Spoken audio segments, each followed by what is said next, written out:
আসসালামু আলাইকুম। আপনারা সবাই কেমন আছেন? আশা করি ভালো আছেন। আমরাও আলহামদুলিল্লাহ ভালো আছি। তো এখন সন্ধ্যার আগে, তো সন্ধ্যাবেলা এখন অনেকদিন যাবত নানুর বাসায় যাওয়া হয় না।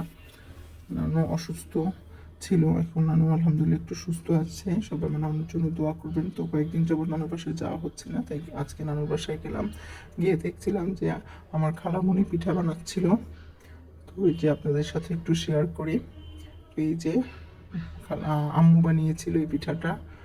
আম্মু খালামুনির সাথে গিয়ে পিঠা বানিয়েছিল। এই যে এগুলো আম্মু গোলাপ ফুল পিঠাগুলো বানিয়েছিল। তারপরে গোলাপ ফুল পিঠা খালামুনি ভাজছিল আর আম্মু বানাচ্ছিল। তো এই যে খালামুনি পিঠা ভাজছে আর আমি ভিডিও করছিলাম।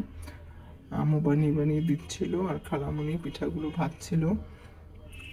তো সেটাই আপনাদের সাথে কি শেয়ার করছি।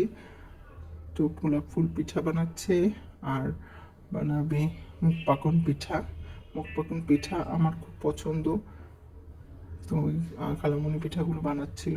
এই যে গোলাপ ফুল পিঠাগুলো ভাজা হচ্ছে, আম্মু বানিয়ে দিচ্ছে আর খালামুনি ভাজছে।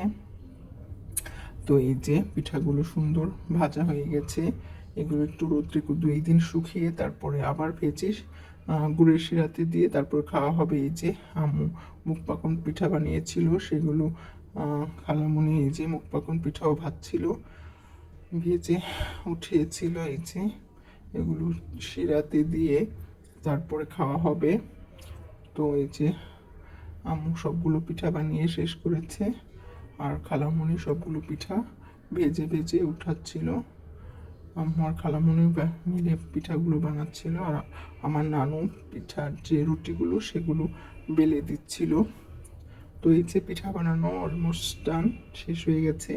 এখন সন্ধ্যার পরে খালামুনি পিঠাগুলো ভেজে দিল আর চা দিয়েছিল খাওয়ার জন্য। তো চাটা খেয়ে আমরা একটু গল্প গুজব করে বাসায় চলে এসেছি। তো আজকের ভিডিওটা এই পর্যন্তই। ভালো লাগলে অবশ্যই কমেন্ট করে জানাবেন। এতক্ষণ আমাদের সাথে থাকার জন্য অনেক অনেক ধন্যবাদ। এই যে সুন্দর চাঁদ উঠেছে, তো সবাইকে অনেক ধন্যবাদ আমাদের পাশে থাকার জন্য। আল্লাহ।